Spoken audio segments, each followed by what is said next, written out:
had the opportunity the other night to watch the Tinder Swindler. Yep, a lot of the hype, a lot of the craze going around because I wanted to get my take on it. I want to get kind of like my version of it to be able to see what's actually going on behind the scenes of the Tinder Swindler. Okay, so a lot of people look at it and they're like, wow, this person's really toxic. Wow, this person's really narcissistic. And what's crazy is like when you watch it, you get a very, very, very good idea about future faking. You have lots of lies, you have lots of manipulation, but like the future faking is what ties people on. The future faking keeps these people going more and more.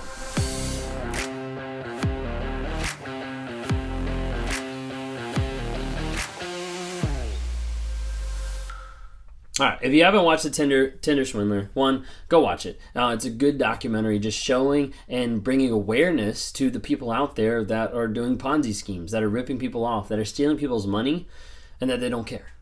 Okay, so this guy is coming in and he is getting together with people. He's getting together with women in romantic relationships, typically, not always, but getting together with people in romantic relationships and ends up taking them for their money, swindling them from the money they have.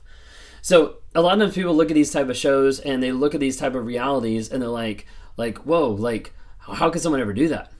Well, when you start breaking it down, it's actually pretty simple how they do it. The movie does an excellent job of explaining it, of how they do it, but you come in and you build a baseline with your subject. You come in and you build a baseline with the mark. And that baseline, in business might be rapport. But that baseline in this type of environment is building the other person to feel love and to feel a connection. And that's what he does. He comes in, he loves bombs the people, he shows them how much money he has, he shows them what type of a person he is, the lifestyle he lives. It's very attractive, it's very awesome. And then he builds that connection. I love you. I love you too. I can't stop thinking about you. I miss you. All this stuff that slowly draws them in. It makes them feel like, whoa, I'm really connected to this person. It goes really fast. Like one of the first people that talks is the first date. First date, he grabs her up, they fly somewhere to coffee. Like just giant things, extravagant shows of love and affection. Might not be phrased that at the beginning, but like that's the idea of love bombing.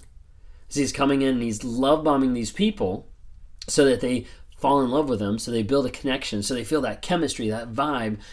And then he starts throwing in a twist of, hey, we're really connected. I want to have a future together, but this is happening right now and I have to deal with this.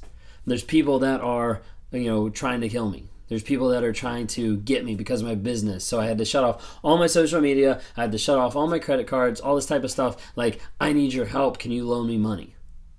And the thing is, he's already built this extravagant lifestyle to show them, hey, I'm good for it. I'm good for it because I just flew you all the way across the country. But I'm good for the money. So just go ahead and loan me because of all these reasons. And he builds a solid case. He builds like this concept of, hey, we're in love, we're connected, we're going to have a future together. But this is happening right now and I got to figure this out. I got to get through it. So because of this, can you help me out? And as a result, you have people taking out loans and credit cards for $25,000, $30,000 to be able to help these people. Now, some of you might be watching the documentary and you're like, this can't be real. Okay, one, it is real. And then two, a lot of times people are like, how could that even happen? I guarantee you watching this video, even right now, there's more people that have been swindled out of their money than they want to admit. I've talked to several different people. In the short time that I've done coaching, I've talked to many people that have gotten swindled out of their money. We're not just talking $100. We're talking thousands of dollars. We're talking $5,000. We're talking $20,000. We're talking $70,000. We're talking $123,000 that one person has swindled from the other person. Like the Tinder Swindler, I'm glad it's out there. It's awesome. But that is just the same in all these other examples of people that got hooked and kept giving more. And the reason why they kept giving more is the concept and the idea of future faking, which is based on hope in another person and is not based on reality. So you see that in the documentary. You see that as he says, like, oh, like, I love you, like, we're going to be together. I just need this to make it work. I just need this to happen one more time. I just need this to solidify my safety. And he starts to bring in the things that are going to elevate those emotional responses. They're going to elevate that empathy and that sympathy from other people. I just got attacked. Oh, I almost got stabbed. My bodyguard, here's a picture of my bodyguard with a bump on his head, and he's got blood all over him too, to make his story. The crazy thing is when you see it in the documentary, you see like he's not just doing this to one person, he's doing this to multiple people, and he's using the same story, the same tactic. Like they go back through and they look at the phone records and they see like, whoa, like he sent everybody the same exact picture, the same exact thing, but it happened at different times. It happened at different times because that's how it played out every single time. Part of the process, part of the plan to be able to swindle people out of their money to continue living his lifestyle. So as a result, he has one person pay for what he's doing right now. He has that person pay for what he's going to do next. That person pay for what they're going to do next. And it keeps going on this Ponzi scheme where it's constantly going around and around and he's not paying for anything, but he's just taking the money of everybody else. It's real. And it's crazy what's out there. It's a classic example. It's a very, very good example of future faking, breadcrumbing, leading people on. Future faking of saying like, hey, we're going to be together. I want a life with you. I want a family with you. Like after our time together, I just know that you're the one. You're the person that I want to be with. I'm so excited to live with you forever, etc., etc., etc. And then nothing ever happens. Nothing ever transpires. And there's no work towards that goal. He's asking another one of his people to go out and to look at apartments. And she's looking at apartments. He says, here's the budget. Like, let's go ahead and get one. All the time she's using her money or she's using money that she got from him from someone else. And it continues to go and continues to go and continues to go. And at the end of it, he walks away with 5 months of jail time and that's it. And he's still free. Because nothing that he did was linked back to him.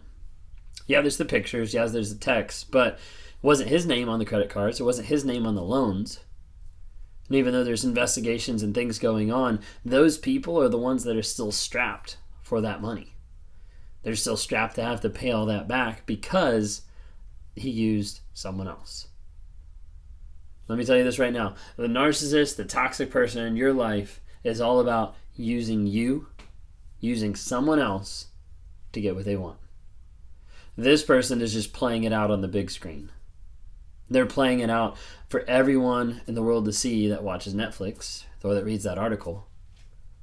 But it happens every single day. It might be at home behind closed doors where people don't see it. It might be in the bed sexually abusing and coercing. It might be in the workplace holding something over someone's head to make sure they get the desired result that they want. But that abuse happens every single day in millions of homes across the world. And people don't bring enough awareness about it. That's what my goal is on this platform, to bring awareness about what's going on. Bring hope for the abused that they can get out of those situations and they can find healing, growth, and change. Because it is possible. Please be careful in any type of relationship. That's why you have to work on yourself and you have to set clear boundaries so you don't go down that road. So you don't lose yourself to someone else. So you don't become a shell of a person because someone is constantly just taking out of you. Money, emotion, spiritually, sexually, physically, anything like that. They'll take it, they'll abuse it, and they'll use it for their own gain. If that's been you, if you're one of these people that has been hurt by a narcissist, by a toxic person, hurt, abused, tortured, whatever it might be, please seek help because you can get free. You can get free of your current situation that's abusive. You can get free to find healing and growth. If there's somewhere where you want to talk one-on-one, I would love to talk to you, or I can direct you to certain people if your situation's a little bit different. But I talk to people that have come out of narcissistic abusive relationships every single day, trying to help them understand how they can break free of that trauma bond. how we can work through the feelings that they're going through, the emotions that's setting them all over the place. We can find out what the fable is, what the thought going through their mind that they're believing about the relationship, and then we can bring it up to the facts and we can compare it of, hey, these are the facts of the situation. We can break it down and we can show them, hey, this is actual reality. And as we work with those triggers, one step at a time, we start breaking it down so that they can find healing, change, and growth in their lives on a day-to-day basis. And people are getting free from that. If you're watching this now, we've got a couple workshops coming up. We've got a workshop coming up, a trauma bond workshop. You can get that on my website. And that's something where a couple people are coming together in like a group to be able to talk through trauma bond, how to get through it, how to break it. We've also got an awesome webinar coming up here on April 6th, and that'll be on my website as well, or on like my Beacons link. Feel free to check that out because that is also a great tool and a great resource. Actually, I'll just put it down below so you can click it down there as well. So it's a webinar. There's typically like hundreds of people that come and see it. I'm going to be on it this time, which is really cool. Mental Healness, Lee Hammock, and a couple other people are going to be on it as well as panelists. Would love to have you join to be able to talk about narcissistic abuse and how to see it and how to avoid it. Anyways, if you don't subscribe by now, please go ahead and click that subscribe button. Follow me on TikTok, Instagram, Facebook, or listen on the podcast, either on Apple Podcasts or Spotify. Thanks for watching.